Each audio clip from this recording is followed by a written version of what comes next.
Oi, Ayrton. Fala, Alfredo, como vai? Tudo bem, e você? Boa noite, bem-vindo. Prazer em estar com você, falar com você. Que saudades, amigo. Prazer é todo meu. Eu vou fixar o tema da nossa live aqui, só um minutinho.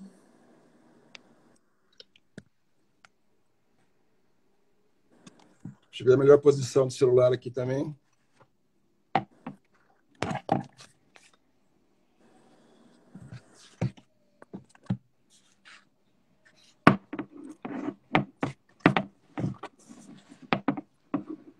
Você está com uma imagem bacana aí atrás, hein? A praia do Rio de Janeiro. É, Praia de Ipanema. Aí sim.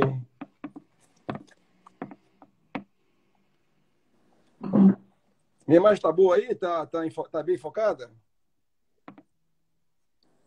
Tá Tá me vendo ótimo, bem aí? Alfredo. Tá muito Tá, boa. tá. Muito bom. Som também. Também tá legal.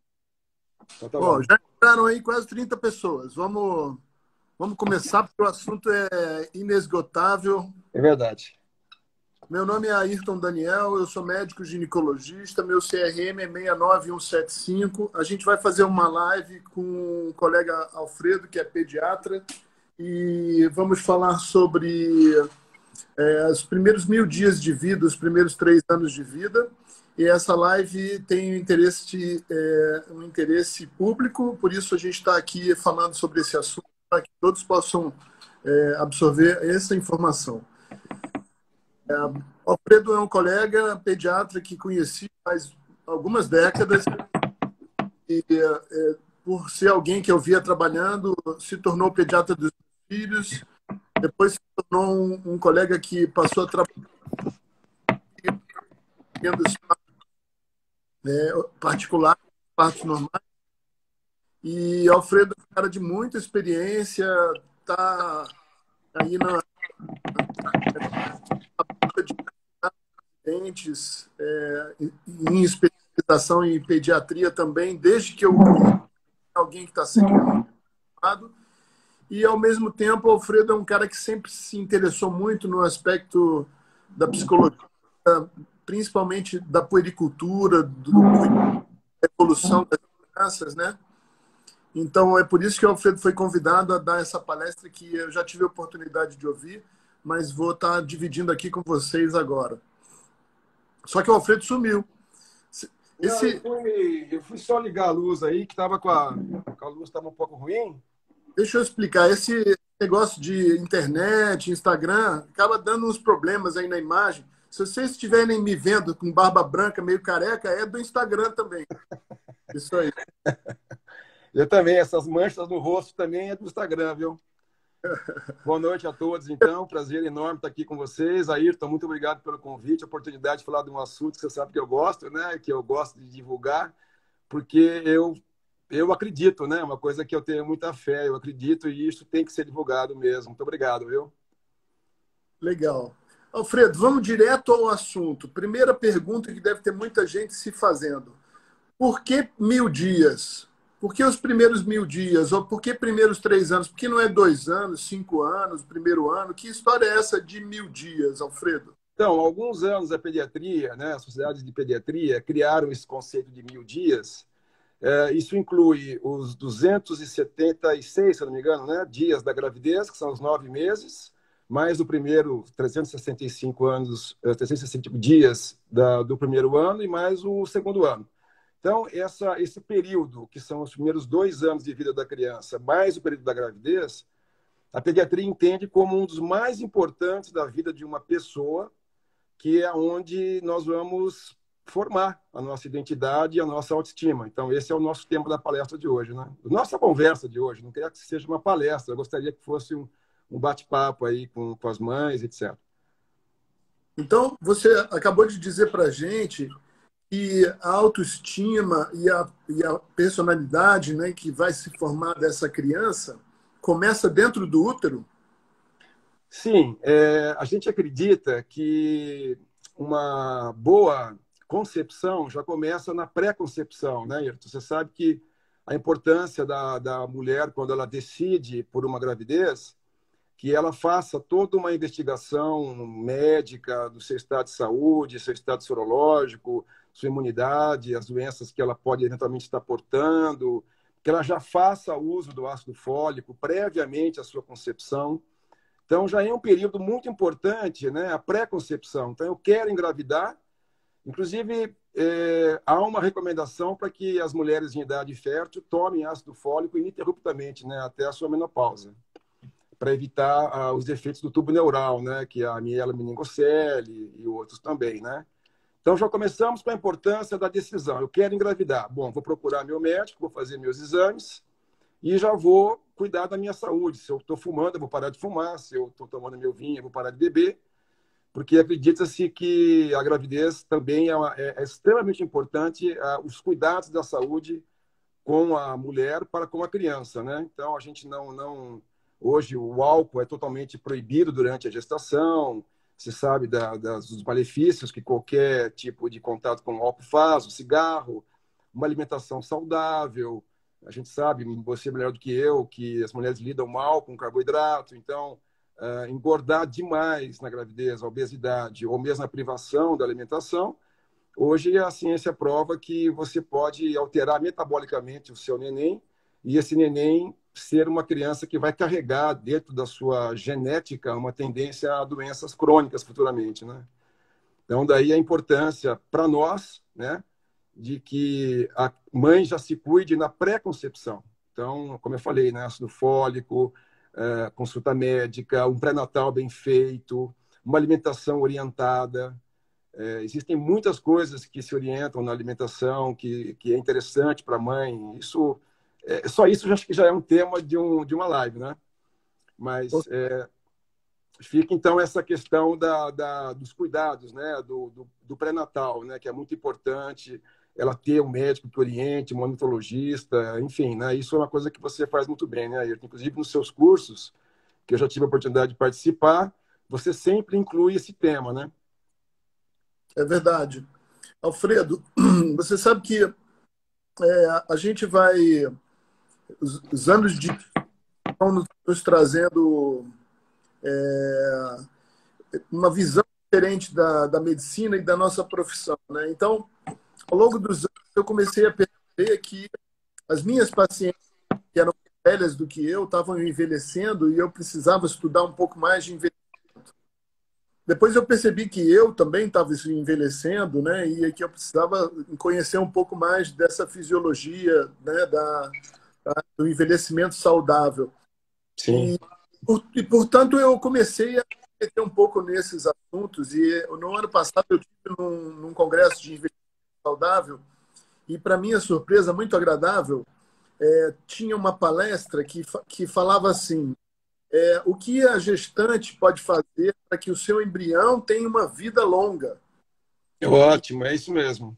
Então, eu fui assistir correndo essa palestra e eu me surpreendi com coisas ditas ali que eu achei impressionante.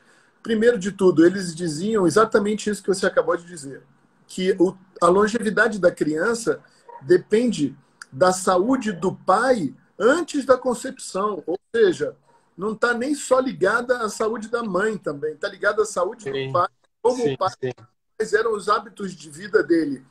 Sim. E isso tem a ver com um tema que eu vou jogar aqui no ar, que não é um assunto, mas que é um tema que vale a pena todo mundo pesquisar um pouco, que é a questão da epigenética, que é a questão da expressão ou não do que você carrega no seu gene e a capacidade que a gente tem de mudar os nossos genes, os nossos cromossomas ao longo da vida, de acordo com os nossos hábitos saudáveis ou não. Olha, então, um exemplo. Essa palestra, e a última coisa que eu guardei dessa palestra, que foi muito interessante, é que a sugestão é que a gestante ganhe no máximo 7 quilos. Uhum. Quando antes a gente falava, vamos ganhar de 8 a 15, de 8 a 12 era uma média boa, né? 12 era uma média boa. Agora fala que a gestante tem que ganhar muito menos e que isso faz parte do pacote de saúde que ela pode entregar para o seu bebê e para a longevidade desse ser que está chegando. Isso um exemplo. foi exatamente... Um exemplo disso, fazendo um parênteses só, é a questão do cigarro, né? Que tem alguns trabalhos que mostram que a influência do cigarro pulando uma geração. Então, se a avó foi uma fumante, a mãe não foi, mas a mãe vai carregar resquícios desse fumo, desse cigarro que a avó teve para com o seu filho, para com o seu neto. Isso já tem trabalho mostrando isso. Então, você veja a importância, né? Como você falou, e não é só da mãe, não, do pai também, né? Com certeza.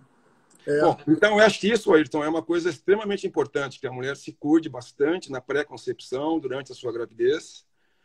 Acho que isso é um assunto bastante longo, mas eu gostaria de falar um pouquinho sobre a questão, como pediatra, né? Sobre a questão que eu acho que as mães também querem saber, do como é formado, né? Como a gente acredita que se forme a autoestima e a questão da nossa identidade, né? Acho que isso é um tema bastante interessante. E quando eu sou indagado, por exemplo, no meu consultório como pediatra, que, doutor, devo deixar o bebê chorar? Vamos mamar de 3 em 3? Não é bom acostumar a mamar de 3 em 3? Se chorar à noite, não é bom deixar chorando um pouquinho? Porque me disseram que a criança vai se acostumando, não é bom já colocar no bercinho dele e ele se acostumar a ficar sozinho? Então, a gente aprende, né, Ayrton, acho que você também, com o tempo, que nós deixamos de ser os orientadores, porque orientação tem em qualquer livro, até no Google tem, né? Nós somos consultores, né? O nosso paciente vai ao nosso consultório para ser consultado, não para ser orientado. Então, eu costumo responder assim, olha, eu vou falar para a senhora, rapidamente, como é que eu acredito que a mente do bebê funciona. E diante do que eu falar para a senhora decide como é que a senhora vai querer tratar do seu filho. Se a senhora vai querer pegar ele no colo, mais ou menos. Então, eu começo assim, né, Ayrton? E hoje a gente sabe que, à luz da neurociência e da moderna psicanálise, que o bebê ele nasce completamente despreparado, ele nasce completamente dependente do cuidado maternal, né? Uma explicação que eu acho muito simples para a gente entender isso é que sabe-se que nós, seres humanos, carregamos mais ou menos 50% das nossas características vêm dos nossos genes, né? Tanto do pai como da mãe. Os outros 50% de quem nós vamos ser depende das nossas relações familiares, do nosso convívio com nossos pais e com a família e com a nossa vida de um modo geral. E o bebê, ele é um ser completamente dependente. Então, se ele tivesse consciência, logo que ele nasce, de ele ser uma pessoa independente, nós iríamos enlouquecer rapidamente e não conseguiríamos tornar a nossa espécie viável. Então, o bebê, ele tem que ter uma consciência. Na consciência dele, ele é grudado na mãe. Quando ele nasce, o cordão umbilical é cortado, mas na mente dele, a ligação dele com a mãe persiste. Ele é um quinto membro da mãe. Então, eu falo isso para a mãe, quer dizer, o seu filho tem uma dependência sua absoluta, ele não tolera a frustração. Então, é impossível para um bebê, por exemplo, ele está com fome e aquele seio, que não é nem da mãe, aquele seio é um seio que ele imaginou que é dele, não vem na hora que ele quer. Aquele desespero que ele está para ser pego no colo, ele não é pego no colo, ele é deixado lá chorando.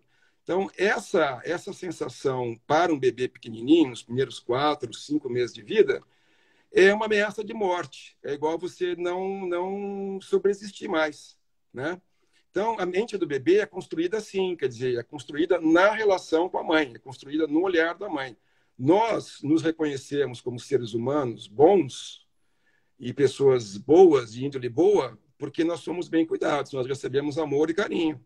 Então, o olhar da nossa mãe, o carinho que a nossa mãe tem para com a gente, nos primeiros meses de vida, é que vai chegar com o bebê com um aninho e falar assim, nossa, eu devo ser uma pessoa muito boa. Eu fazia cocô na fralda, era trocado na hora. Eu chorava, eu tinha um colinho. Eu sentia fome, eu tinha um seio, ou uma mamadeira, no caso, que me alimentava. Então, eu devo ser uma pessoa muito boa. Então, isso é a base da construção de uma identidade positiva, de uma autoestima. Então, quando eu coloco isso para a mãe, ela fala, tá, legal. Bom, então agora você faz o que você achar melhor, mas o bebê, ele precisa disso, né? O bebê, nós queremos, como os pais, que os nossos filhos caminhem para a independência. Queremos, não queremos? Todo mundo quer que seja uma criança com autoestima, que seja uma criança legal, que tenha uma boa personalidade, seja uma pessoa boa, e boa para o mundo, e boa para ele. Mas para que ele chegue nessa construção mental, que vai demorar mais ou menos 20 anos, ele precisa passar por todo um período que começa com a dependência absoluta. É imprescindível o bebê, ele não pode abrir mão desse cuidado maternal. Eu acredito que muito que hoje nós temos na delinquência, na criminalidade, no uso da droga, na gravidez precoce, nas pessoas deprimidas, que depois vão desenvolver aspectos emocionais muito perturbadores na vida da adolescência, na vida adulta, advém da falha que houve nesse período inicial. Entendi. E isso acontece em etapas, assim, até o primeiro ano, até 6 meses, até o período de começar o aleitamento. Essas etapas têm influências diferentes, Alfredo?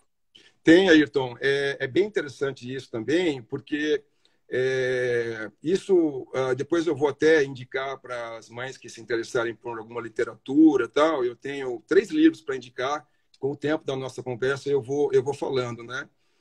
Mas isso a gente aprendeu muito com o Winnicott, né? Que é um psicanalista inglês já falecido aí na década de 70 por aí.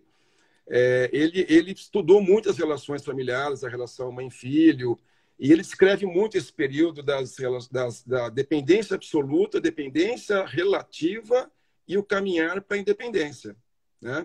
Então, essa dependência relativa é quando o bebê está completamente fazendo as suas sinapses cerebrais, totalmente dependente do cuidado materno. Isso leva aí seus 4, 5 meses, mais ou menos isso. E depois coincide com um período que a mãe está muito cansada. Ela, naturalmente, ela já vai começar a falhar, porque ela cansa. O bebê exige, pega no colo, faz aquilo.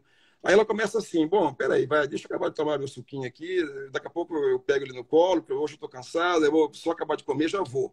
Então, essas pequenas falhas que são saudáveis, elas acabam ensinando o bebê de que a mãe é uma pessoa separada dele e ele também tem uma existência própria.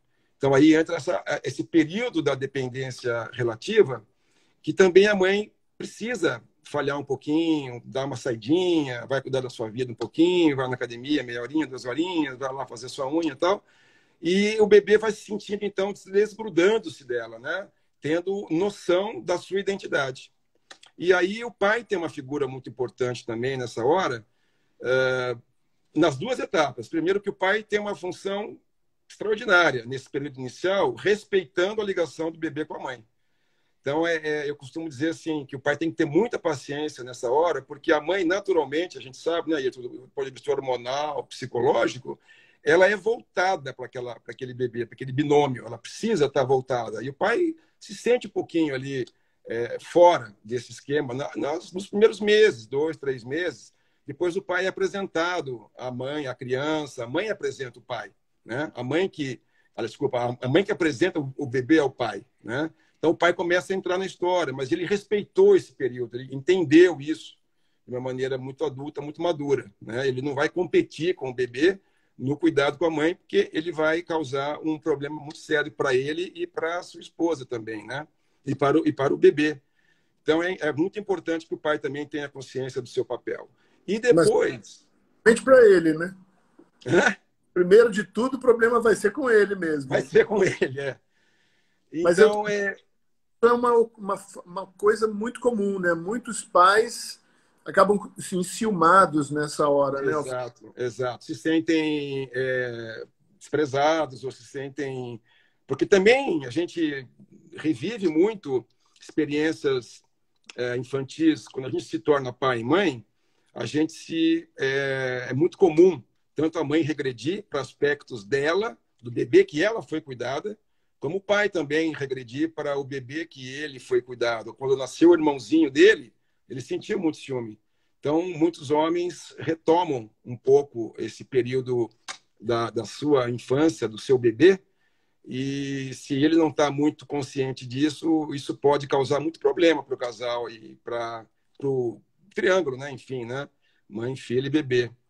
E depois o pai tem uma função importante também, né, Ayrton, ajudando a mãe a se desvincular um pouquinho desse bebê, porque, como o Winnicott fala, que uma frase que ele define, duas frases que eu acho sensacionais dele, né?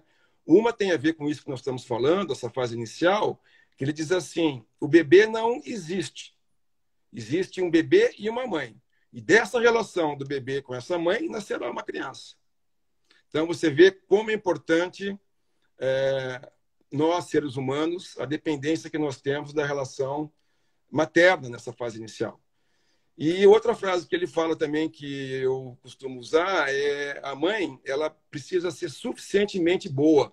Acho uma frase fantástica, porque também aquela mãe que é extremamente cuidadora, excessivamente, que não deixa o bebê crescer, ela fica sempre ligada ao bebê.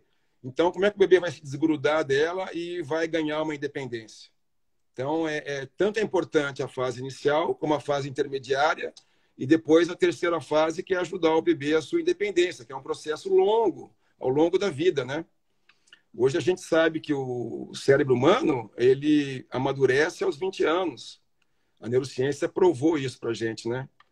Então, muito do que a gente hoje não entendia das reações dos bebês, hoje, à luz da neurociência, a gente entende muito bem. E essas coisas acontecem porque as conexões cerebrais, a gente nasce com um monte de bilhões de neurônios, mas eles não estão interligados entre si. Eles vão sendo interligados entre si dependente dos nossos estímulos. E você sabe qual é o estímulo que um bebê precisa para que os seus neurônios se interliguem? Só tem um, não tem outro: carinho e amor. E os bebês, eles fazem 700 conexões cerebrais por segundo. São fiozinhos que vão ligando, 700 fiozinhos se ligam por segundo. E esses fiozinhos, eles estão na dependência do contato humano. Então, não tem aplicativo do iPhone que faça isso, né? A única coisa que realmente interfere na boa mente de um bebê é o amor e o carinho da família, dos pais, né? O cuidado maternal. Então, é preciso também que se diga isso, né? O bebê, ele agradece o cuidado maternal. Então, essa dependência absoluta não é só a mãe que pode dar, o pai também pode fazer.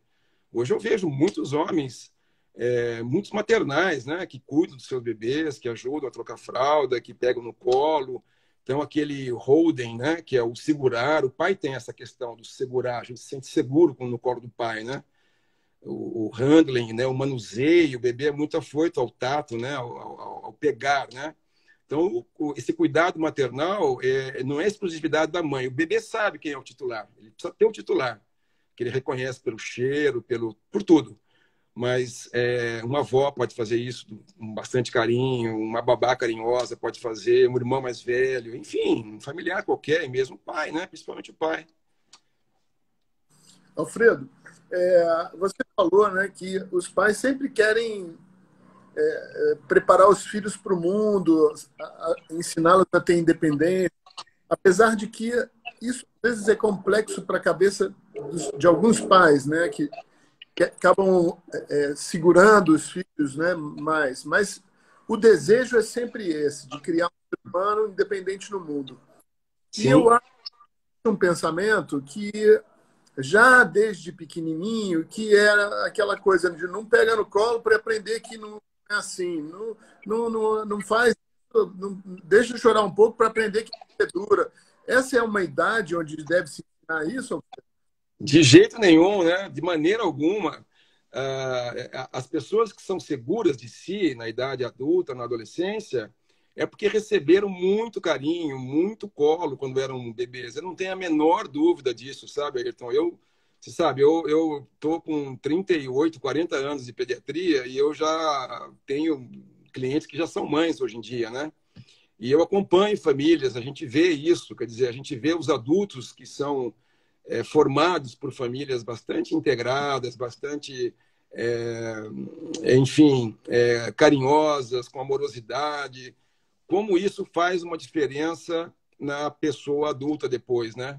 Então, eu hoje estou convencido de que ter um adulto seguro de si, com uma identidade bem constituída, sabendo quem ele é, vamos dizer, um self verdadeiro. Eu sei quem eu sou, eu sei o que eu quero, eu sei para que eu vim nesse mundo. São as pessoas que tiveram a sorte de serem criados em famílias coesas e carinhosas e amorosas. E eu estou dizendo isso que não quer dizer que as famílias têm que ser totalmente constituídas para isso. As famílias separadas também podem dar isso para qualquer criança, não tem nada a ver. E mesmo não precisa ter pai e mãe, não. Às vezes só uma mãe pode fazer essa função, ou só um pai pode fazer essa função, ou dois pais ou duas mães. É isso que eu ia te perguntar.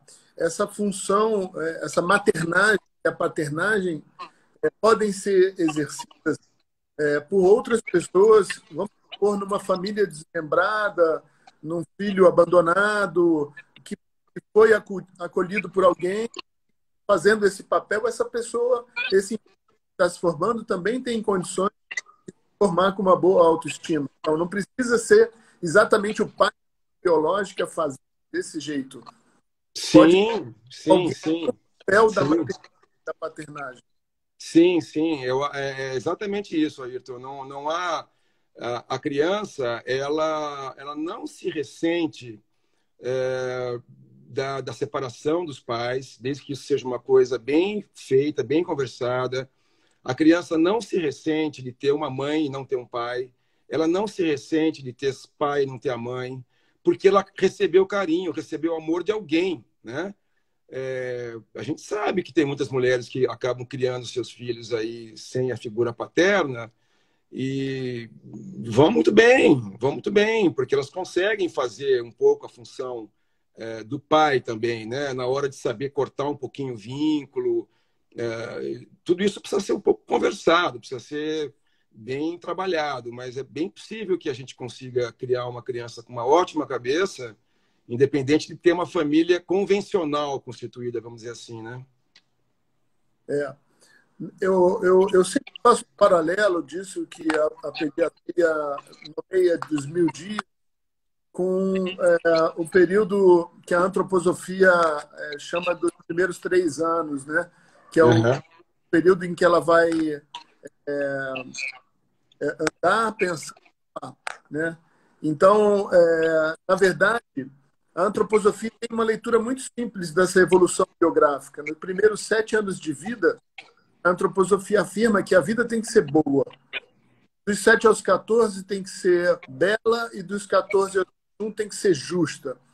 Nos primeiros 7 anos, é o primeiro setênio de formação do corpo físico.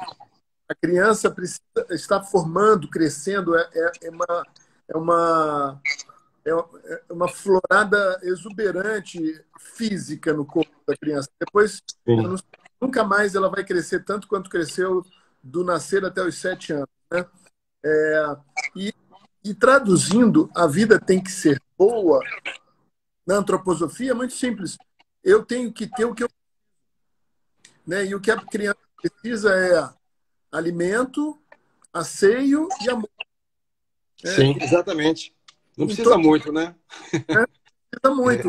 Aí. Mas ela precisa perceber que ela é acolhida e acudida nesses quesitos, né?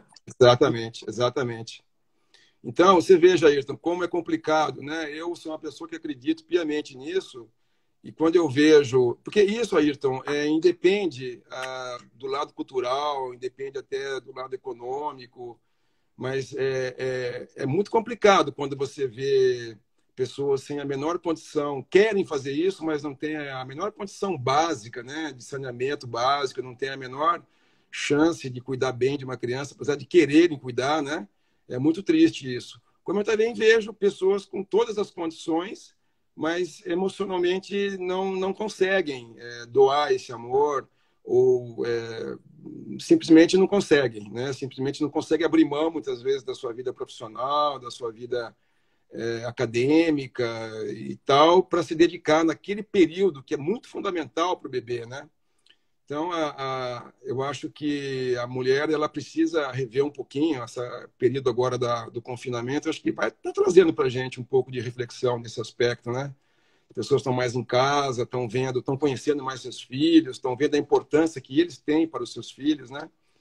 Eu acho que a gente precisa mudar muita coisa, sabe, Ayrton? Inclusive na legislação nossa, né? Dar mais condições para essa mulher ficar um período maior com a sua criança em casa, estender o período de licença de trabalho. Essas mulheres, elas são muito... É muito complicado para uma mulher com 4 meses já voltar para o trabalho com a cabeça no bebê, render no trabalho. Muitas delas têm uma instabilidade muito grande, porque o patrão também, percebendo que já são mães, não interessa muito, porque os bebês vão adoecer, vão faltar no trabalho, se despedem com muita frequência. Então, é um problema social também que a sociedade precisava, como um todo, rever. Né? O que nós queremos para a nossa sociedade? Que tipo de sociedade que a gente quer, né?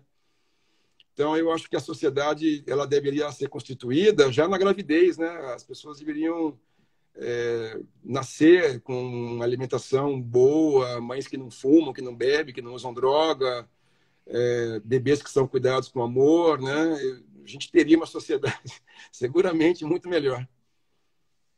É verdade. Esse tempo que é destinado à criança de 4 meses, ele é muito pequeno, né, Alfredo? É muito É pouco, né? muito pouco, é muito pouco. Eu É muito vejo pouco. muitas mães viverem o dilema de voltar ao trabalho e É. deixar. Eu, quando alguém pode, eu sempre aplaudo, né? Quando ela pode ficar o filho, e isso realmente faz diferença. Alfredo, na puericultura, né, dado com a evolução da criança, você acha que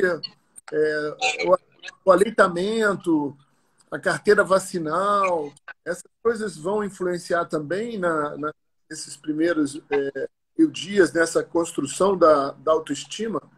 Ah, sim, Ayrton, não tem a menor dúvida disso, né? Então, a importância dos 1.000 dias, ele inclui também o período de amamentação, né? Hoje as sociedades, elas entenderam que é interessante o bebê estender a alimentação exclusiva ao leite materno até o 6º mês. Depois você ter uma alimentação suplementar, mas a continuidade do aleitamento materno, ele hoje está sendo recomendado até os 2 anos e tem mães que levam até 3, né? Você sabe que eu faço um trabalho voluntário lá com os indígenas do Xingu, já é 4, 5 anos que eu vou lá para ver as crianças índias, e eu já te falei isso, eu já tenho até gravado, até no YouTube tem um vídeo meu sobre a sanidade mental do índio, né? Como as mães índias cuidam dos seus bebês, exatamente como os neurocientistas e os psicanalistas recomendam, né? Então, elas nunca leram nenhum livro, mas elas fazem exatamente o que a gente acredita que deva ser feito. E eu nunca vi crianças tão saudáveis assim, do ponto de vista mental. Não existe depressão em índio, o índio não tem depressão. E o índio está sempre rindo, sempre feliz, sempre alegre. Então, isso para mim foi uma prova, né? Mais do que cabal desses conceitos que eu acredito e defendo piamente. Bom, mas voltando, leite materno, então, ele, nossa, se puder, evidentemente, estender para 2 anos, lógico, está mais do que provado que as pessoas que são alimentadas com leite materno até 6 meses exclusivo, né? Sem nenhum tipo de outro alimento, e que depois se estende um pouquinho mais e tal, que são alimentadas com uma alimentação saudável, são pessoas que vão adoecer menos, vão ter menos problema metabólico, menos doenças hipertensivas, menos diabetes, e até um QI um pouquinho mais alto também, né? Deixa eu falar para o pessoal que a gente está indo na conversa direto, mas estamos anotando as perguntas aqui para daqui a pouco a gente entra para responder as perguntas aí de vocês. Então, quem tiver alguma curiosidade, escutou, ficou com alguma dúvida aí da conversa, vai fazendo as perguntas e daqui a uns 10 minutinhos a gente começa a responder as perguntas. Alfredo, e a questão de suplementação de alimentação, vitaminas, que é imprescindível ou é auxiliar? Então, hoje, né, o que se recomenda, indo nessa direção da nutrição, o que a sociedade tem como consenso é o leite materno exclusivo até o 6º mês. A partir da primeira semana, 15 dias, já a suplementação da vitamina D, 400 unidades por dia até 2 anos. E a partir do terceiro mês, a suplementação do ferro, né? 1 miligrama por quilo de ferro até 2 anos. Então, tanto a vitamina D como o ferro, eles já fazem parte dessa suplementação vitamínica, né? A partir como eu disse, então, vitamina D logo no início, o ferro com 3 meses. E o que mudou também na nutrição infantil, porque essas coisas vão mudando muito, né? Então, eu quando comecei a fazer pediatria, as crianças eram orientadas, né? A tomar suquinho com 1 mês, papinha de fruta com 2. Isso caiu, né? E quem ensinou a gente isso foram os índios. Porque o índio, ele não come nada até ter dente. Por volta de 6, 8 meses, ele só mama. E aí o pessoal foi estudar lá os índios e viu que não tinha ninguém desnutrido, não tinha ninguém anêmico. Então, provou-se que não precisava comer com 1 mês, né? Isso estava gerando obesidade, uma série de coisas. Então, você vê que a gente aprendeu muito e deve aprender mais ainda com os índios, né?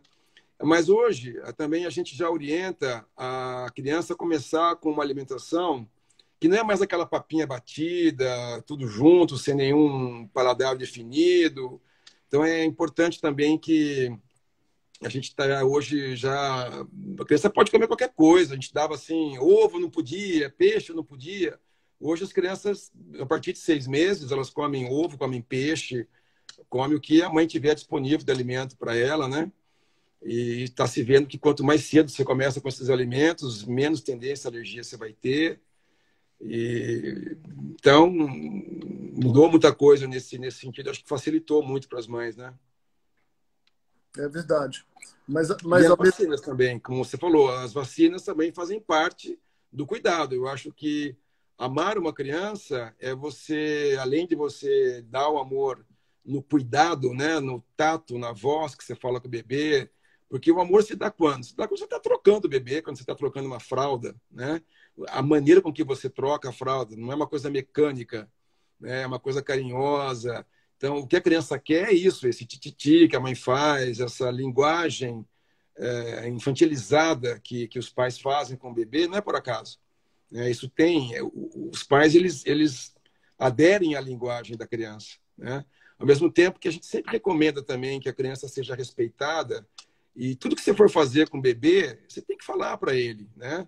Agora a mamãe vai trocar você, agora a mamãe vai colocar você no banho. Tá bom? Você topa fazer isso? Depois do banho, vamos então mamar e depois vamos nanar, que a mamãe está cansada hoje? Sabe, essa conversa parece absurda, mas ela tem um fundamento muito prático.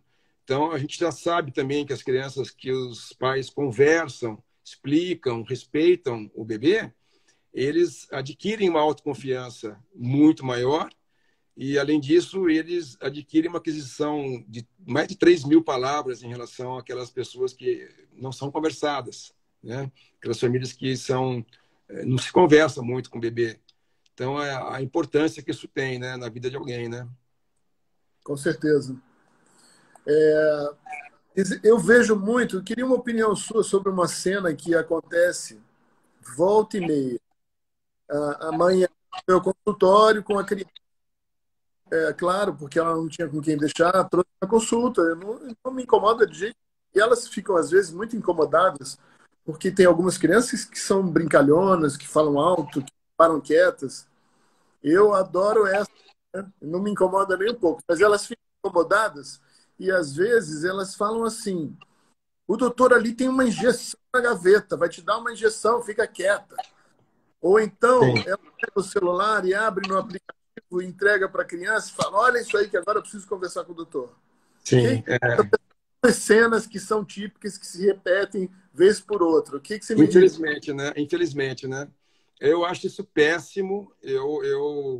Uma vez uma cliente também, ela estava examinando o bebê já era um bebê já que poderia entender, já tinha 2 aninhos e pouquinho, ou quase 2 anos. E eu queria abrir a gargantinha dele, conversando com ele. Ela falou: o aviãozinho aqui. Doutor, enfia o palito logo. Eu parei e falei assim: mas a senhora está vendo algum avião aqui? Não tem avião aqui na minha sala. Não tem avião. Não, aqui não tem avião nenhum. Aqui tem um médico, tem um bebê que está com uma febrinha e eu vou precisar ver a gargantinha dele. Então, vamos conversar com ele, vamos explicar isso para ele. E a gente vai conseguir fazer isso explicando direitinho. Então, acho que as crianças, Ayrton, elas têm que ser respeitadas desde que elas estão na gravidez, né? Respeitadas em todos os aspectos, respeitadas nos nossos hábitos, né? Como nós já falamos, quer dizer, se eu quero ter um bebê saudável, eu não vou fumar, eu não vou beber. Isso é um respeito com a criança que a gente está gestando, né? E depois, quando o meu bebê está ali pequenininho, eu não vou enganá-lo, eu vou explicar tudo para ele. Hoje, a luz da neurociência, Ayrton, a gente já aprendeu, e eu vou depois recomendar, eu já te falei dos 3 livros que eu gostaria, antes de terminar a nossa exposição, que a gente falasse sobre eles. A gente já aprendeu com a neurociência que essa imaturidade cerebral que os bebês têm é uma coisa que a gente consegue entender as atitudes que eles têm, né? Aquela crise de birra, quando o bebê ele simplesmente não quer ser examinado. Ele vai no consultório, ele vive o lado dele, que é o lado do hemisfério dele, que é o lado que tem um impulso agressivo, eu não quero e pronto. Esse lado não se comunica com o lado que pensa, que é o lado esquerdo, que é o lado racional, porque as conexões não estão completas ainda. Então, como é que você vai exigir de um bebê uma atitude madura frente a uma ameaça para ele? Né? Quando ele vai no shopping com a mãe e se joga no chão lá porque a mãe não deu um brinquedo ou porque não fez determinada coisa que ele gostaria que fizesse, ele não tem a menor capacidade de raciocinar e nem a mãe tem, naquele momento, condições para explicar aquilo para ele. Então, hoje, à luz da neurociência, a gente está aprendendo que a educação, a disciplina positiva, é muito mais interessante do que a disciplina punitiva, que a nossa geração, pelo menos a minha, foi bastante submetida a isso, né? A gente não tinha explicação. Era não, ou levava um puxão de orelha, ou levava um tabefe e pronto. Não tinha que discutir com meu pai e tudo mais, né? E hoje a gente tem esses conhecimentos da neurociência que provam que as pessoas, os adultos que respeitam a criança, que é o que o índio faz. O índio nunca agride uma criança, ele entende que a agressão à criança vai gerar na criança um desrespeito aos pais no sentido de medo. Então, eles não vão olhar, eles não vão respeitar os pais, eles vão temer os pais. E isso não é bom para a criança. E o agredir a criança vai espantar o espírito dela. Então, eles têm um cuidado, um carinho com a criança muito grande. E essa disciplina positiva ensina exatamente isso. Então, quando você se conecta ao sofrimento do bebê, que você se abaixa e você diz assim, eu estou entendendo que você está se jogando no chão porque você quer brincar desse brinquedo que a mamãe gostaria que você brincasse, mas eu estou entendendo. Eu também, quando era criança, eu também fazia isso. Vai passar. Mas, olha, nós vamos voltar aqui um dia no shopping só para você brincar com esse brinquedo, mas agora nós precisamos ir. Pronto. A criança já, opa, né? Então ela vai se negar, ela vai continuar birrenta, e isso vai demorar 25 minutos para o cérebro dela se acalmar, e aí, num outro momento, você vai redirecionar aquela atitude dela. No momento que ela está lá distraída, você vai dizer, olha, filho, você viu o que você fez no shopping há 2 horas atrás? Então, não precisava ter feito aquilo, porque a mamãe só não deixou você brincar por causa disso, disso, disso, mas nós vamos voltar um dia lá só para a gente brincar nesse brinquedo que você tá bom? Com isso, você estimulou a criança, você se identificou com ela, você se conectou com as angústias dela, ao mesmo tempo você fez um redirecionamento para que o cérebro dela pudesse se conectar. Então, hoje se sabe que as pessoas que são educadas dessa maneira, elas têm conexões cerebrais muito mais intensas, muito mais fortes, e vão ser pessoas mais centradas, mais tranquilas, e vão conseguir raciocinar melhor quando estão diante de uma situação estressante. Tem muitas perguntas aqui de muitas pessoas, nem vou falar o nome de todos, porque não vai caber aqui. Já vamos chegar a mais 1 ou 2 minutinhos. Só vou fazer uma pergunta, um comentário aqui, que é do que eu acho a respeito disso. Assim, quando a fala, olha o aviãozinho, como você citou, ou quando ela diz o doutor tem uma injeção, ou qualquer outra resposta que ela dá para uma criança, talvez de 12 anos, quando pergunta como que os bebês nascem, e aí ela dá uma resposta evasiva ou inventa uma qualquer coisa que ela responde. no meu ponto de vista, como eu entendo, para mim, eu não vejo outra maneira. A educação só se faz com exemplo, né? A criança não vai ser o que você manda ela ser, ela vai ser o exemplo que você deu. Sim. E a Então, confiança, né? quando você age desse jeito, você está ensinando a mentir. Uhum. E aí vai ser muito difícil mudar isso depois. Muitas Exato. pessoas são mentirosas. Pequenas mentiras, que não fazem mal, mas Uhum. viram hábito, né? Sim, E é muito mais difícil viver falando a verdade na cara das pessoas, com jeito e sim, diplomacia, sim. dando sempre com a verdade. Mas para A o nosso. criança só vai confiar nos pais se a verdade foi falada, por mais dúvida que seja.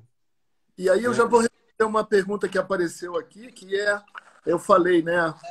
Nos primeiros 7 anos da antroposofia, a vida tem que ser boa. Dos 7 aos 14, a vida tem que ser bela. E dos 14 aos 21, a vida tem que ser justa. Alguém perguntou o que é justo. Então eu vou traduzir rapidamente. O bom, vida é boa quando o bebê recebe o que ele precisa: asseio, cuidado, amor e alimento. Aí, dos 7 aos 14, a vida precisa ser bela, ou seja, essa criança, nesse momento, ela precisa se identificar com alguém. Geralmente vai ser o pai ou a mãe, mas pode ser Mahatma Gandhi ou Uhum. Bolsonaro, seja alguém que vira um ídolo, um exemplo, uma meta, uma referência. Exatamente. E dos 14, que é uma criança que já não é mais criança, é uma adolescente, começando a experimentar o mundo lá fora, a vida ser justa significa justamente ela encontrar, nessa época, que o que foi ensinado até os 14 é o que ela está encontrando no mundo. Ela não Exato. pode encontrar no mundo totalmente diferente do que aquilo que lhe foi ensinado. Aí a vida não vai ter sido justa para ela. Então é isso que eu acho extremamente importante a gente trabalhar, porque é muito difícil, às vezes, responder uma pergunta de uma criança falando toda a verdade. Mas Uhum. é a nossa tarefa e o nosso ensaio como pais e educadores e criadores, né? Sim, eu acho muito importante também deixar essa mensagem que, da mesma maneira que a criança precisa desse todo esse amor, esse carinho e receber tudo que ela precisa nessa fase inicial da vida, também é muito importante que as famílias tenham em mente a ensinar a criança também a se frustrar, né? Porque não tem coisa pior para uma pessoa que se ela nunca se frustrou na vida, se ela teve tudo que ela quis, aquele brinquedo quebrou, em meia hora ela tem um melhor que aquele, o celular dela quebrou, em meia hora ela tem um iPhone 11. Quer dizer, isso também não é bom. A gente precisa crescer também aprendendo que a vida tem frustração, né? A gente precisa aprender a perder. Então, faz parte da educação. Amar também é você ensinar a criança a se frustrar, nem tudo que ela quer, ela vai ter, mas isso pode ser falado, por mais difícil que seja, né? Porque cansa. Eu acho que educar é uma coisa que criança cansa muito. A gente tem que aquela mãe que fala que o filho não dá trabalho nenhum, provavelmente não está educando bem, porque criança é para dar trabalho. O certo é dar trabalho, né? Não E tem uma nenhum outra, você querer jogar o filho pela janela de vez em quando, né? não, é totalmente normal. Essas são as mães normais, né? Que correm com a vassoura atrás do filho e tal. Então, é, eu acho assim, Ayrton, também uma outra mensagem que eu gostaria de colocar, que eu acho que é muito importante também, que eu vejo, acho que a maior judiação que se pode fazer com uma criança é a gente tentar desviar o curso da sua vida, sabe? Eu acredito que todos nós nascemos com um propósito nessa vida, todos nós temos uma essência e temos um espírito dentro de nós. Eu acredito muito nisso, eu sou uma pessoa muito religiosa. E eu acho que a função dos pais é fazer com que essa criança cresça dentro da sua potencialidade. Quer dizer, a gente ajudar aquela criança a ser o que ela veio ao mundo para ser. Independente do pai gostar ou deixar de gostar, ou isso não ser uma coisa ideal para aquela família, mas não tem coisa pior para um ser humano de que ele seja direcionado a ser isso ou ser aquilo, ou desviado do seu rumo, né? E essa coisa que você falou também, né, Ayrton?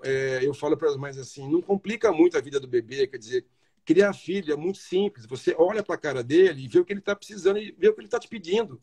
E faz o que ele está te pedindo. A hora que ele crescer, nem tudo que ele te pedir você vai precisar dar. Ou tem que dar, ou não pode dar. Se ele quiser se jogar da janela, você não vai deixar, evidentemente, né? Você vai proibir que ele se jogue da janela, mesmo que ele queira voar, igual o super-homem. Você vai explicar para ele que é perigoso, ele pode cair e se esborrachar lá embaixo. Então, você não vai deixar. Então, a gente precisa descomplicar um pouquinho, sabe? Amor, carinho, alimentação boa e educar, uma educação baseada numa disciplina positiva. A gente pode falar a mesma coisa que o não, sem falar o não, né? O que o Daniel Siegel fala, por exemplo, o bebê está lá pequenininho, está na casa da avó. Vamos embora, filho. Não, quero ficar aqui. Não, não pode, vamos. Filho, eu sei que você quer ficar mais na casa da vovó, eu também gostaria de ficar mais, que eu adoro ficar na casa da vovó. Mas vamos fazer o seguinte, agora a gente vai para casa e sábado a gente volta para casa da sua avó? Pode ser? Vamos fazer assim? Mais 5 minutos, hein? Contado no relógio, tá bom? Pronto, você já negociou com a criança, você falou não, sem falar não. Né? Então, existem 1000 maneiras de você contornar situações, às vezes constrangedoras ou difíceis, né? E eu queria passar, então, Ayrton, eu não sei se eu até tenho aqui a foto, mas acho que não sei se vai ficar legal. Os livros que eu recomendo muito, acho que todos os pais deveriam, pelo menos, ler esses 3 livros, que essa é a capa, né? Eu vou dizer para vocês, porque acho que aparece de ponta-cabeça aí, né? Bebês e suas mães. Os bebês e suas mães, do D.W. Winnicott, que é o psicanalista.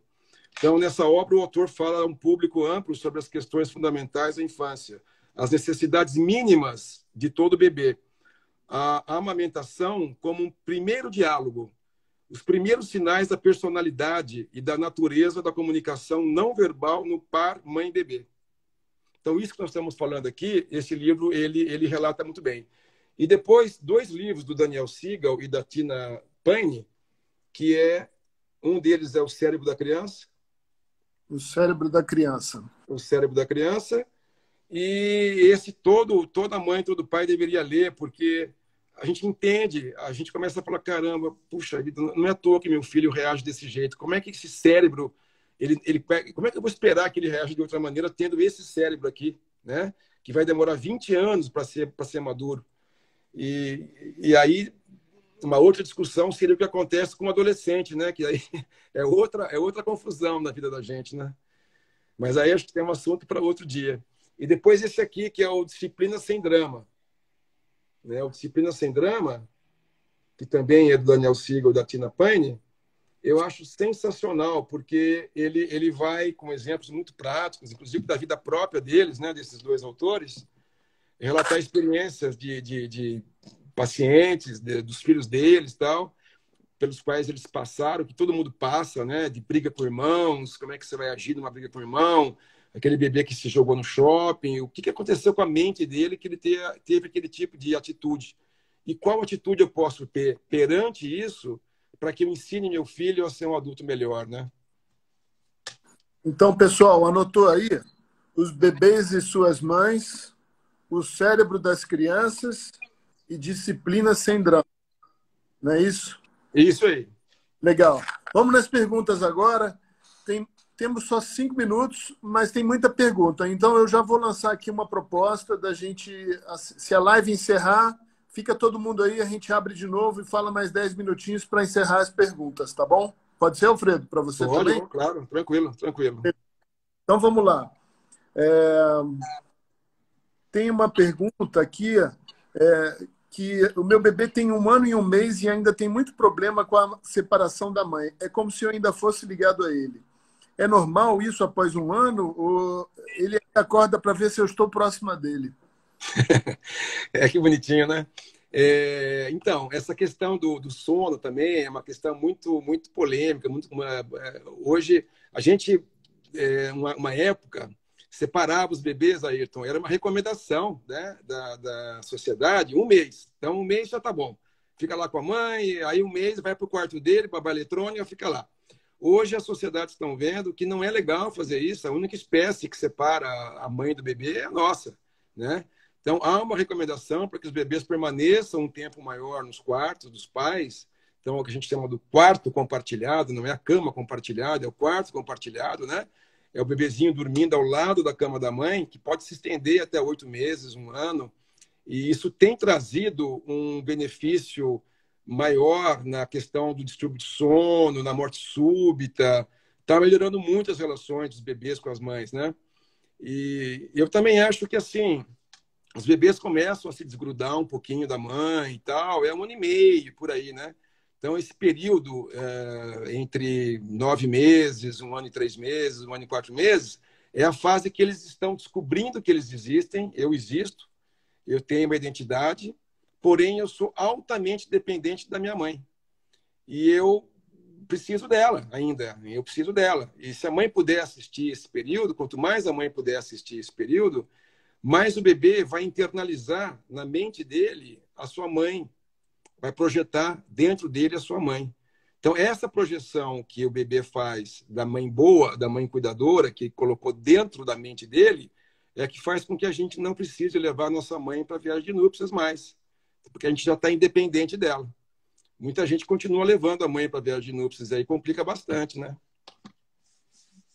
Estão pedindo para falar sobre o sono do bebê e, além das rotinas de alimentação, o que pode influenciar no sono. Meu filho tem sono muito picado. Esse é o casal, é a Luara e o Felipe, que estão fazendo um monte de perguntas aqui. Tá. Vamos tentar responder todos aqui. Então, o que eu defendo muito, são duas palavrinhas que preciso conceituar bem, né? Rotina e ritual. Né? Eu acho a palavra rotina um pouco difícil da gente colocar rotina num bebezinho muito pequenininho, que o ideal é que, se você tiver um cuidado com o bebê de amorosidade, carinho, ele vai estabelecer uma rotina dele, uma rotina de mamada, uma rotina de sono, que vai ser natural dele. Porque uma coisa, Ayrton, que também precisa ser falada, eu vou tentar falar em 1 minuto aqui, é que essa vivência que o bebê tem logo na fase inicial da vida dele, que é a excitação, a saciedade e a contemplação, é uma coisa extremamente importante. Então, você ter vontade de mamar é uma excitação. O leite vem, certo? É uma saciedade, é um prazer que é satisfeito. E depois eu vou ficar deitadinho, contemplando que eu tenho um leite que entrou na minha boca e tem um cocô que saiu pelo meu ânus. Isso me dá uma noção de corpo-mente, né? Uma integração física. Aquele bebê que é acordado para mamar no meio do sono dele, ele não vivencia isso. E vai ter um prejuízo grande na sua formação. Então, é muito importante que seja respeitado esses horários, que o bebê tenha essa espontaneidade. Ele vai estipular uma rotina, diferente do ritual. O ritual que nós estamos perdendo é o ritual que os índios têm. Então, é o ritual de você, por exemplo, na hora de dormir, você já começar as luzes, aquela musiquinha, sempre a mesma música, sempre a mesma historinha que você vai contar. Então, o ritual, ele demanda um pouco de tempo, ele demanda um pouco de energia da gente. Você tem que deixar de fazer algumas coisas para tornar esse ritual legal, né?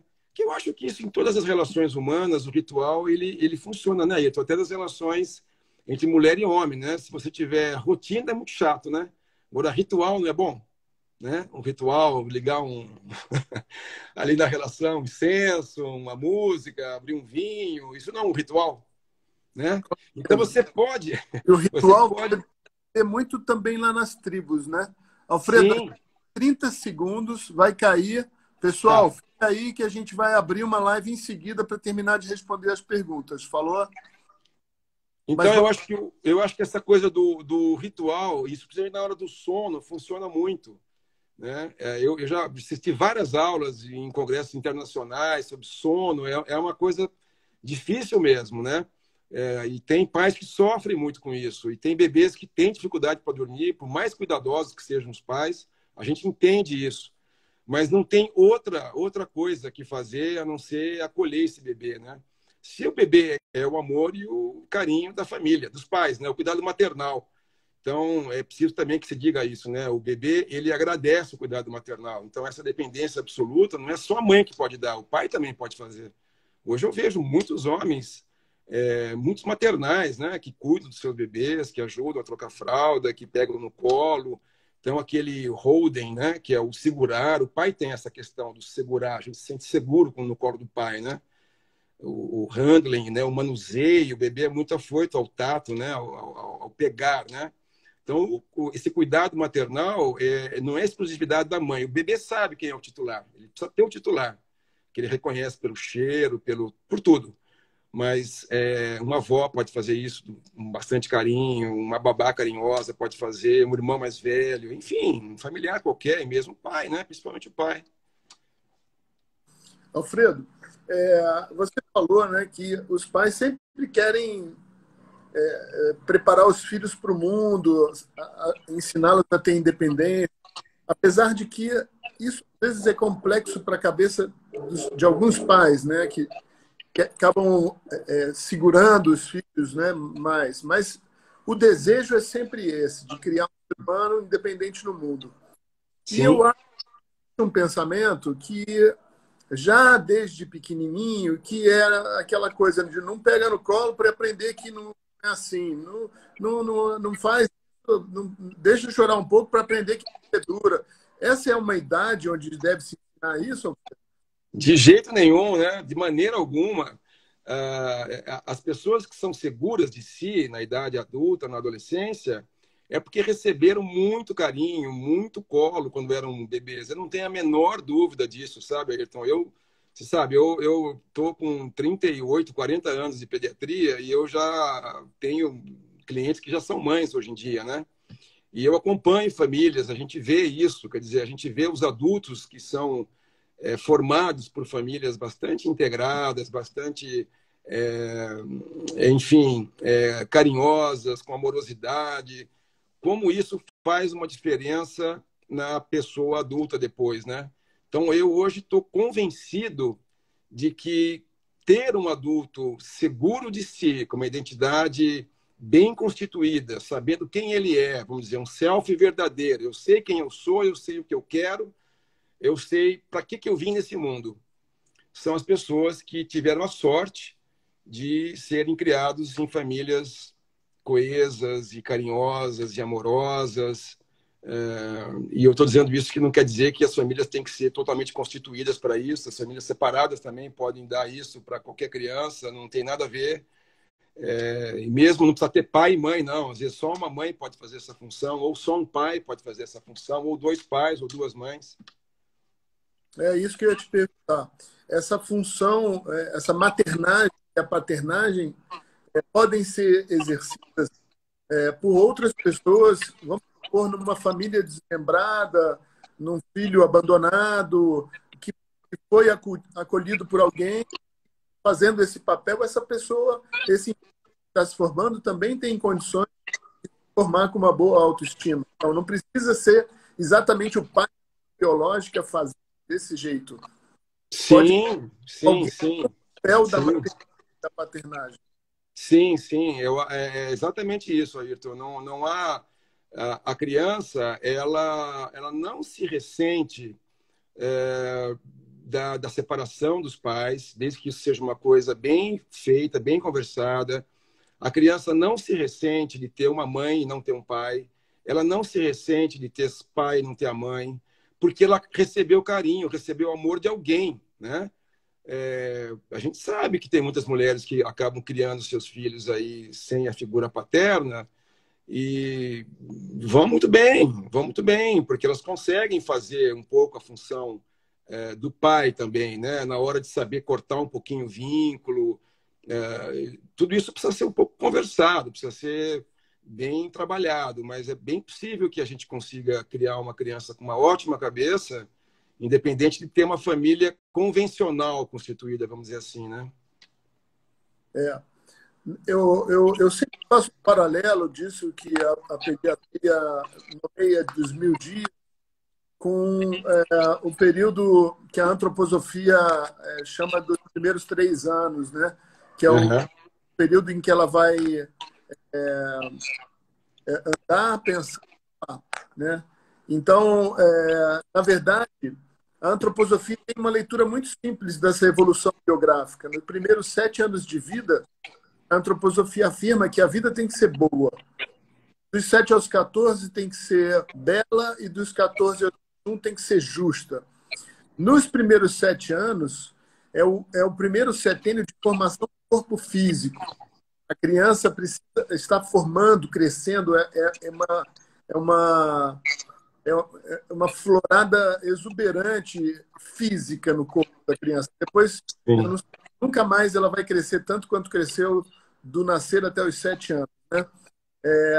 E, e traduzindo, a vida tem que ser boa, na antroposofia é muito simples. Eu tenho que ter o que eu... Né? E o que a criança precisa é alimento, asseio e amor. Né? Sim, exatamente. Não Em precisa todo, muito, né? né? Precisa muito. É isso aí. Mas ela precisa perceber que ela é acolhida e acudida nesses quesitos, né? Exatamente, exatamente. Então, você veja, Ayrton, como é complicado, né? Eu sou uma pessoa que acredito piamente nisso, e quando eu vejo... Porque isso, Ayrton, independe do lado cultural, independe até do lado econômico, mas é muito complicado quando você vê pessoas sem a menor condição, querem fazer isso, mas não têm a menor condição básica, né, de saneamento básico, não têm a menor chance de cuidar bem de uma criança, apesar de quererem cuidar, né? É muito triste isso. Como eu também vejo pessoas com todas as condições, mas emocionalmente não conseguem doar esse amor ou simplesmente não conseguem, né? Simplesmente não conseguem abrir mão, muitas vezes, da sua vida profissional, da sua vida acadêmica e tal, para se dedicar naquele período que é muito fundamental para o bebê, né? Então, eu acho que a mulher ela precisa rever um pouquinho esse período agora do confinamento. Eu acho que vai estar trazendo para a gente um pouco de reflexão nesse aspecto, né? As pessoas estão mais em casa, estão vendo, estão conhecendo mais seus filhos, estão vendo a importância que eles têm para os seus filhos, né? Eu acho que a gente precisa mudar muita coisa, sabe, Ayrton? Inclusive na legislação nossa, né? Dar mais condições para essa mulher ficar um período maior com a sua criança em casa, estender o período de licença de trabalho. Essas mulheres, elas são muito... É muito complicado para uma mulher com 4 meses já voltar para o trabalho com a cabeça no bebê, render no trabalho. Muitas delas têm uma instabilidade muito grande, porque o patrão também, percebendo que já são mães, não interessa muito, porque os bebês vão adoecer, vão faltar no trabalho, se despedem com muita frequência. Então, é um problema social também que a sociedade precisava, como um todo, rever. Né? O que nós queremos para a nossa sociedade? Que tipo de sociedade que a gente quer, né? Então, eu acho que a sociedade ela deveria ser constituída já na gravidez, né? As pessoas deveriam nascer com uma alimentação boa, mães que não fumam, que não bebem, que não usam droga, bebês que são cuidados com amor, né? A gente teria uma sociedade seguramente muito melhor. É verdade. Esse tempo que é destinado à criança de 4 meses, ele é muito pequeno, né, Alfredo? É muito É pouco, né? muito pouco, é muito pouco. Eu É muito vejo pouco. muitas mães viverem o dilema de voltar ao trabalho e É, deixar. Eu, quando alguém pode, eu vou, eu sempre aplaudo, né? Quando ela pode sim. se dedicar ao filho, e isso realmente faz diferença. Alfredo, na puericultura, né, dado com a evolução da criança, você acha que o aleitamento, a carteira vacinal, essas coisas vão influenciar também nesses primeiros 1.000 dias, nessa construção da autoestima? Sim, Ayrton, não tem a menor dúvida disso, né? Então, a importância dos 1.000 dias, ele inclui também o período de amamentação, né? Hoje as sociedades, elas entenderam que é interessante o bebê estender a alimentação exclusiva ao leite materno até o 6º mês. Depois você ter uma alimentação suplementar, mas a continuidade do aleitamento materno ele hoje está sendo recomendado até os 2 anos e tem mães que levam até 3, né? Você sabe que eu faço um trabalho voluntário lá com os indígenas do Xingu, já é 4, 5 anos que eu vou lá para ver as crianças índias, e eu já te falei isso, eu já tenho até gravado, até no YouTube tem um vídeo meu sobre a sanidade mental do índio, né? Como as mães índias cuidam dos seus bebês, exatamente como os neurocientistas e os psicanalistas recomendam, né? Então, elas nunca leram nenhum livro, mas elas fazem exatamente o que a gente acredita que deva ser feito. E eu nunca vi crianças tão saudáveis assim, do ponto de vista mental. Não existe depressão em índio, o índio não tem depressão. E o índio está sempre rindo, sempre feliz, sempre alegre. Então, isso para mim foi uma prova, né? Mais do que cabal desses conceitos que eu acredito e defendo piamente. Bom, mas voltando, o leite materno, então, ele, nossa, se puder, evidentemente, estender para 2 anos, lógico, está mais do que provado que as pessoas que são alimentadas com leite materno até 6 meses exclusivo, né, sem nenhum tipo de outro alimento, e que depois se estende um pouquinho mais e tal, que são alimentadas com uma alimentação saudável, são pessoas que vão adoecer menos, vão ter menos problema metabólico, menos doenças hipertensivas, menos diabetes, e até um QI um pouquinho mais alto também, né? Deixa eu falar para o pessoal que a gente está indo na conversa direto, mas estamos anotando as perguntas aqui para daqui a pouco a gente entra para responder as perguntas aí de vocês. Então, quem tiver alguma curiosidade, escutou, ficou com alguma dúvida aí da conversa, vai fazendo as perguntas e daqui a uns 10 minutinhos a gente começa a responder as perguntas. Alfredo, e a questão de suplementação de alimentação, vitaminas, Uhum. que é imprescindível ou é auxiliar? Então, hoje, né, o que se recomenda, indo nessa direção da nutrição, o que as sociedades têm como consenso é o leite materno exclusivo até o 6º mês. A partir da primeira semana, 15 dias, já a suplementação da vitamina D, 400 unidades por dia até 2 anos. E a partir do 3º mês, a suplementação do ferro, né, 1 miligrama por quilo de ferro até 2 anos. Então, tanto a vitamina D como o ferro, eles já fazem parte dessa suplementação vitamínica, né? A partir como eu disse, então, vitamina D logo no início, o ferro com 3 meses. E o que mudou também na nutrição infantil, porque essas coisas vão mudando muito, né? Então, eu quando comecei a fazer pediatria, as crianças eram orientadas, né? A tomar suquinho com 1 mês, papinha de fruta com 2. Isso caiu, né? E quem ensinou a gente isso foram os índios. Porque o índio, ele não come nada até ter dente. Por volta de 6, 8 meses, ele só mama. E aí o pessoal foi estudar lá os índios e viu que não tinha ninguém desnutrido, não tinha ninguém anêmico. Então, provou-se que não precisava comer com 1 mês, né? Isso estava gerando obesidade, uma série de coisas. Então, você vê que a gente aprendeu muito e deve aprender mais ainda com os índios, né? Mas hoje, também a gente já orienta a criança a começar com uma alimentação que não é mais aquela papinha batida, tudo junto, sem nenhum paladar definido. Então, é importante também que a gente está hoje já... A criança pode comer qualquer coisa. A gente dava assim, ovo não podia, peixe não podia. Hoje as crianças, a partir de 6 meses, elas comem ovo, comem peixe, comem o que a mãe tiver disponível de alimento para ela, né? E está se vendo que quanto mais cedo você começa com esses alimentos, menos tendência à alergia você vai ter. Então, mudou muita coisa nesse sentido. Acho que facilitou muito para as mães, né? É verdade. Mas e as vacinas também, como você falou, as vacinas também fazem parte do cuidado. Eu acho que amar uma criança é você, além de você dar o amor no cuidado, né, no tato, na voz que você fala com o bebê, porque o amor se dá quando? Se dá quando você está trocando o bebê, quando você está trocando uma fralda, né? A maneira com que você troca a fralda não é uma coisa mecânica, né? É uma coisa carinhosa. Então, o que a criança quer é isso, esse tititi que a mãe faz, essa linguagem infantilizada que os pais fazem com o bebê, não é por acaso. Isso tem... Os pais, eles aderem à linguagem da criança, né? Ao mesmo tempo que a gente sempre recomenda também que a criança seja respeitada e tudo que você for fazer com o bebê, você tem que falar para ele, né? Agora a mamãe vai trocar você, agora a mamãe vai colocar você no banho, tá bom? Você topa fazer isso? Depois do banho, vamos então mamar e depois vamos nanar, que a mamãe está cansada hoje? Sabe, essa conversa parece absurda, mas ela tem um fundamento muito prático.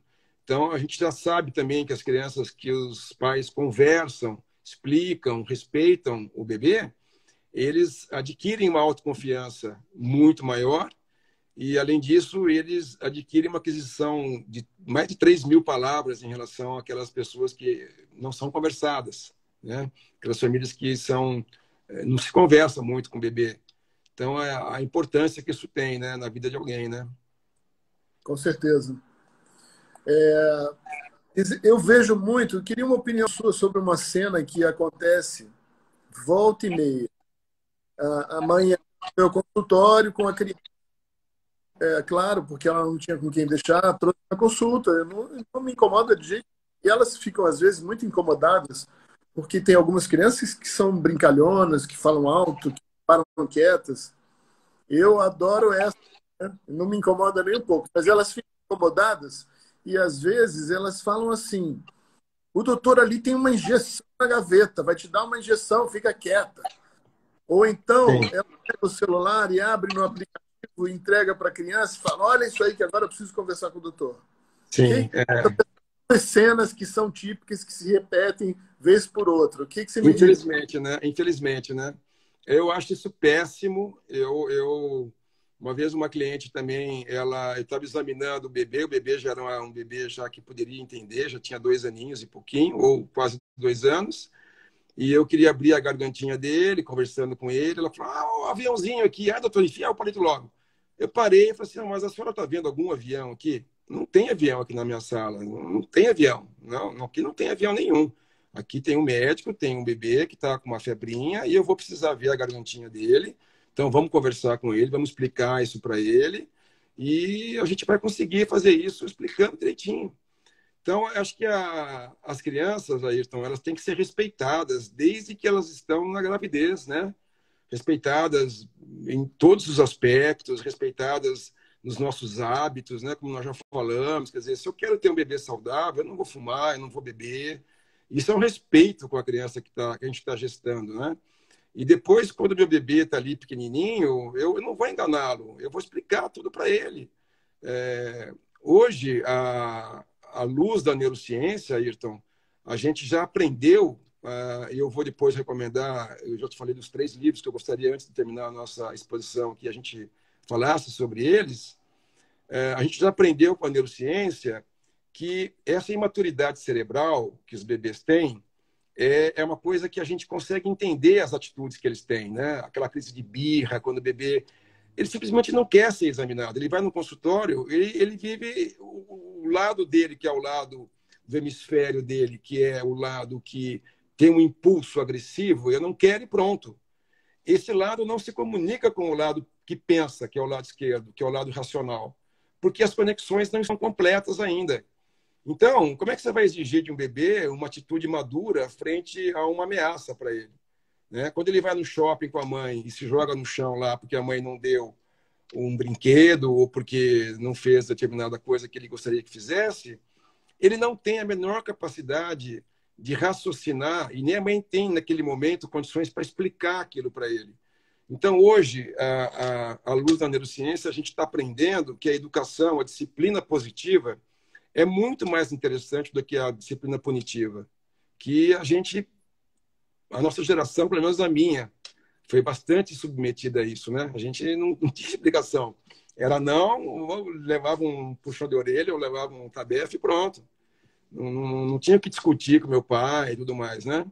E hoje a gente tem esses conhecimentos da neurociência que provam que as pessoas, os adultos que respeitam a criança, que é o que o índio faz. O índio nunca agride uma criança, ele entende que a agressão à criança vai gerar na criança um desrespeito aos pais no sentido de medo. Então, eles não vão olhar, eles não vão respeitar os pais, eles vão temer os pais. E isso não é bom para a criança. E o agredir a criança vai espantar o espírito dela. Então, eles têm um cuidado, um carinho com a criança muito grande.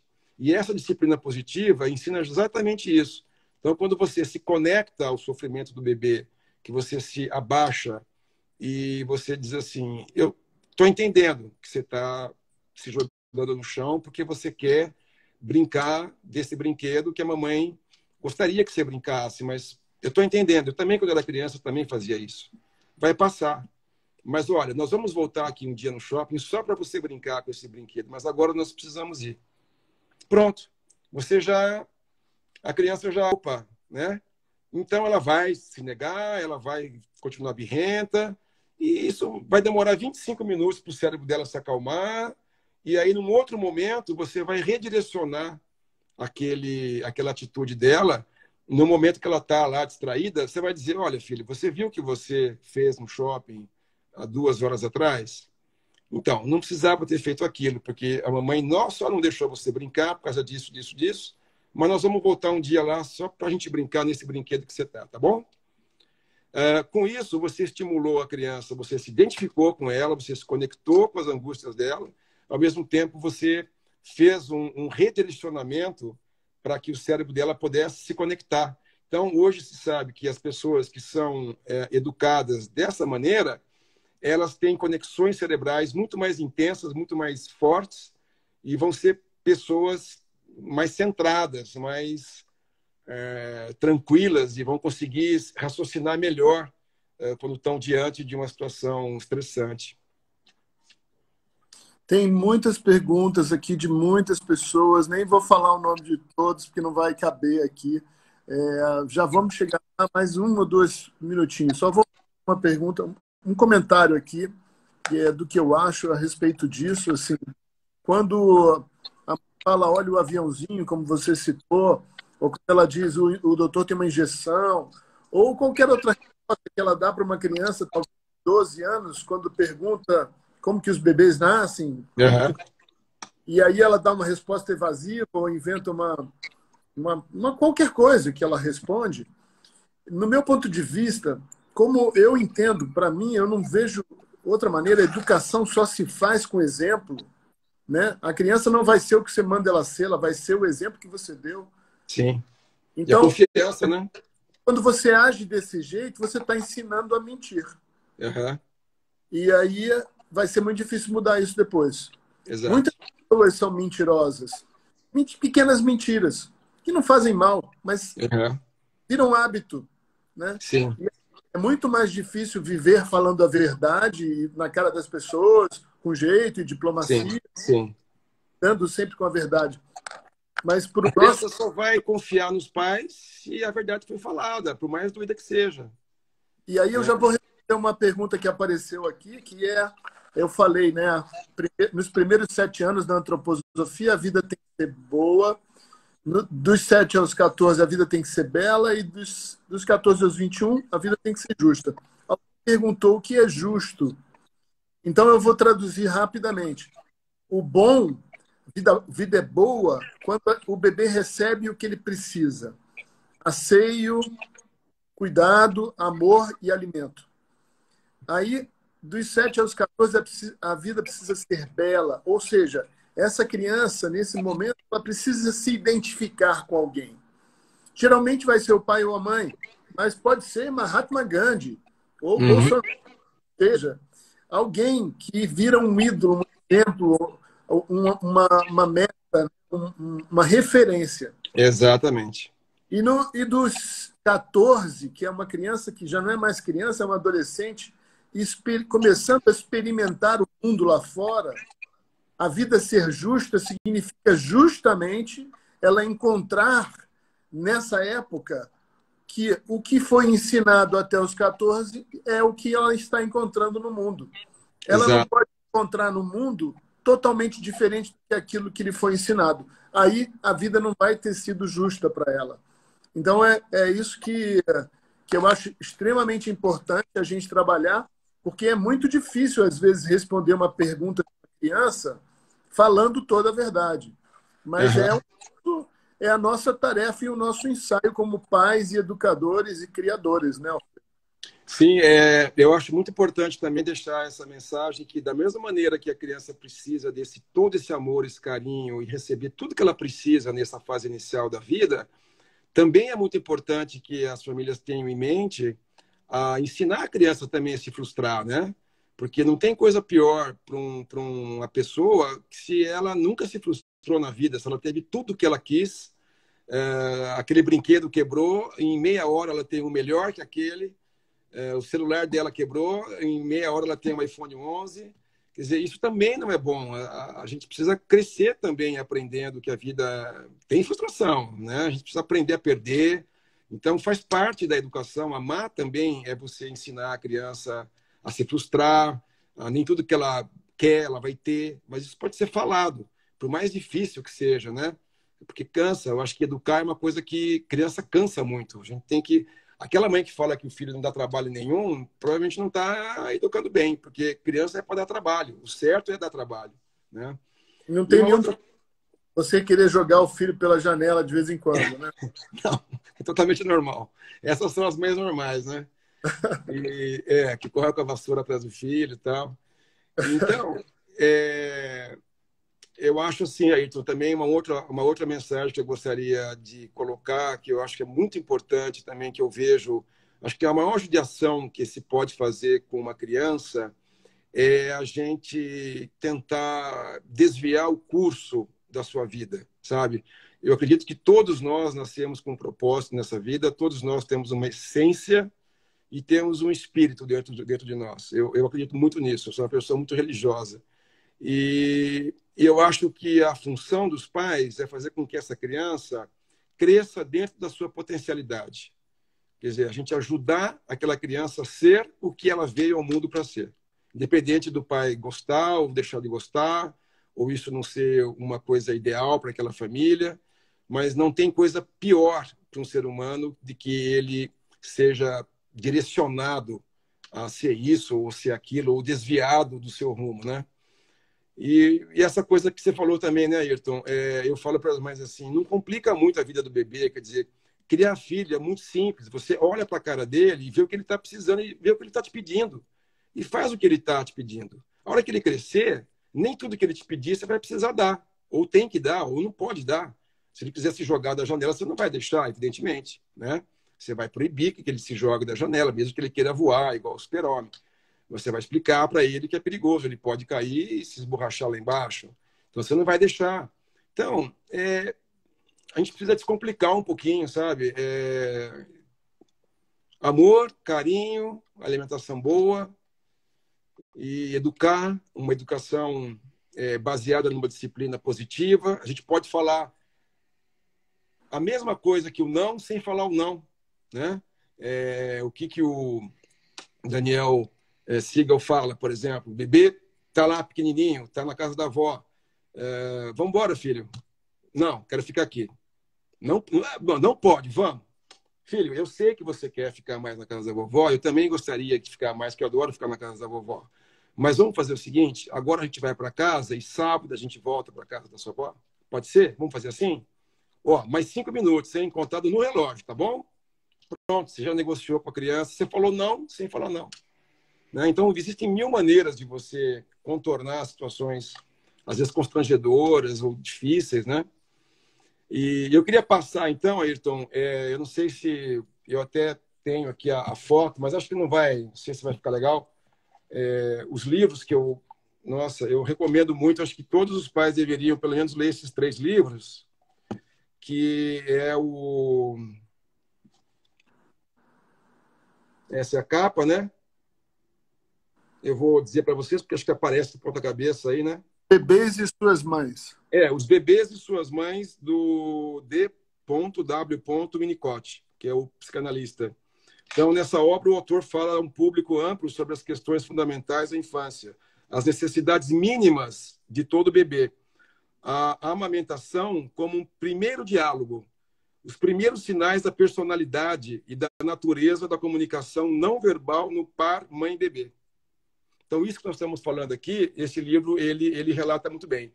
E depois, 2 livros do Daniel Siegel e da Tina Payne, que um deles é O Cérebro da Criança. O Cérebro da Criança. O Cérebro da Criança. E esse toda mãe, todo pai deveria ler, porque a gente entende, a gente começa a falar, caramba, puxa vida, não é à toa que meu filho reage desse jeito. Como é que esse cérebro, como é que eu vou esperar que ele reaja de outra maneira tendo esse cérebro aqui, né? Que vai demorar 20 anos para ser maduro. E aí, uma outra discussão seria o que acontece com o adolescente, né? Que aí é outra confusão na vida da gente, né? Mas aí acho que tem um assunto para outro dia. E depois esse aqui, que é o Disciplina Sem Drama. Né? O Disciplina Sem Drama, que também é do Daniel Siegel e da Tina Payne, eu acho sensacional, porque ele vai com exemplos muito práticos, inclusive da vida própria deles, né? Desses 2 autores, relatar experiências de pacientes, dos filhos deles, tal, pelos quais eles passaram, que todo mundo passa, né? De briga com irmãos, como é que você vai agir numa briga com o irmão, aquele bebê que se jogou no shopping, o que aconteceu com a mente dele que ele teve aquele tipo de atitude. E qual atitude eu posso ter perante isso para que eu ensine meu filho a ser um adulto melhor, né? Então, pessoal, anotou aí? Os bebês e suas mães, o cérebro das crianças e disciplina sem drama. Não é isso? Isso aí. Legal. Vamos nas perguntas agora. Temos só 5 minutos, mas tem muita pergunta. Então, eu já vou lançar aqui uma proposta da gente, se a live encerrar, fica todo mundo aí, a gente abre de novo e fala mais 10 minutinhos para encerrar as perguntas, tá bom? Pode ser, Alfredo, para você Pode, também? claro, tranquilo, tranquilo. Então, vamos lá. Tem uma pergunta aqui, que o meu bebê tem 1 ano e 1 mês e ainda tem muito problema com a separação da mãe. É como se eu ainda fosse ligado a ele. É normal isso após 1 ano? Ou ele acorda para ver se eu estou próxima dele? Que bonitinho, né? Então, essa questão do sono também é uma questão muito, muito polêmica. Hoje, a gente, uma época, separava os bebês, Ayrton, era uma recomendação, né, da sociedade, 1 mês. Então, 1 mês já tá bom. Fica lá com a mãe, aí 1 mês vai para o quarto dele, babá eletrônica, fica lá. Hoje as sociedades estão vendo que não é legal fazer isso. A única espécie que separa a mãe do bebê é a nossa, né? Então há uma recomendação para que os bebês permaneçam um tempo maior nos quartos dos pais. Então é o que a gente chama do quarto compartilhado, não é a cama compartilhada, é o quarto compartilhado, né? É o bebezinho dormindo ao lado da cama da mãe, que pode se estender até 8 meses, 1 ano. E isso tem trazido um benefício maior na questão do distúrbio de sono, na morte súbita. Está melhorando muito as relações dos bebês com as mães, né? E eu também acho que, assim, os bebês começam a se desgrudar um pouquinho da mãe e tal, é 1 ano e meio, por aí, né? Então, esse período entre 9 meses, 1 ano e 3 meses, 1 ano e 4 meses, é a fase que eles estão descobrindo que eles existem, eu existo, eu tenho uma identidade, porém eu sou altamente dependente da minha mãe. E eu preciso dela ainda, eu preciso dela. E se a mãe puder assistir esse período, quanto mais a mãe puder assistir esse período, mais o bebê vai internalizar na mente dele a sua mãe, vai projetar dentro dele a sua mãe. Então, essa projeção que o bebê faz da mãe boa, da mãe cuidadora, que colocou dentro da mente dele, é que faz com que a gente não precise levar a nossa mãe para a viagem de núpcias mais, porque a gente já está independente dela. Muita gente continua levando a mãe para a viagem de núpcias, aí complica bastante, né? Então, estão pedindo para falar sobre o sono do bebê e, além das rotinas de alimentação, o que pode influenciar no sono. Meu filho tem sono muito picado. Esse é o casal, é a Luara e o Felipe, que estão fazendo um monte de perguntas aqui. Tá. Vamos tentar responder todos aqui. Então, o que eu defendo muito, são 2 palavrinhas que preciso conceituar bem, né? Rotina e ritual. Né? Eu acho a palavra rotina um pouco difícil da gente colocar rotina num bebezinho muito pequenininho, que o ideal é que, se você tiver um cuidado com o bebê, de amorosidade, carinho, Ele vai estabelecer uma rotina dele, uma rotina de mamada, uma rotina de sono, que vai ser natural dele. Porque uma coisa, Ayrton, que também precisa ser falada, eu vou tentar falar em um minuto aqui, é que essa vivência que o bebê tem logo na fase inicial da vida dele, que é a excitação, a saciedade e a contemplação, é uma coisa extremamente importante. Então, você ter vontade de mamar é uma excitação. O leite vem, certo? É uma saciedade, é um prazer que é satisfeito. E depois eu vou ficar deitadinho, contemplando que eu tenho um leite que entrou na minha boca e tem um cocô que saiu pelo meu ânus. Isso me dá uma noção de corpo-mente, né? Uma integração física. Aquele bebê que é acordado para mamar no meio do sono dele, ele não vivencia isso. E vai ter um prejuízo grande na sua formação. Então, é muito importante que seja respeitado esses horários, que o bebê tenha essa espontaneidade. Ele vai estipular uma rotina, diferente do ritual. O ritual que nós estamos perdendo é o ritual que os índios têm. Então, é o ritual de você, por exemplo, na hora de dormir, você já começar as luzes, aquela musiquinha, sempre a mesma música, sempre a mesma historinha que você vai contar. Então, o ritual, ele demanda um pouco de tempo, ele demanda um pouco de energia da gente. Você tem que deixar de fazer algumas coisas para tornar esse ritual legal, né? Que eu acho que isso em todas as relações humanas, o ritual, ele funciona, né, Ayrton? Até das relações entre mulher e homem, né? Se você tiver rotina, é muito chato, né? Agora, ritual não é bom, né? Um ritual, ligar ali na relação, um incenso, uma música, abrir um vinho, isso não é um ritual, né? Então você pode, E o você ritual pode, é muito também lá nas tribos, né? Alfredo, sim, 30 segundos, vai cair. Pessoal, tá. fica aí que a gente vai abrir uma live em seguida para terminar de responder as perguntas. Falou? Mas Então eu acho que essa coisa do ritual, isso principalmente na hora do sono, funciona muito, né? Eu já assisti várias aulas em congressos internacionais sobre sono, é uma coisa difícil mesmo, né? E tem pais que sofrem muito com isso, e tem bebês que têm dificuldade para dormir, por mais cuidadosos que sejam os pais, a gente entende isso, mas não tem outra coisa que fazer a não ser acolher esse bebê, né? Se o bebê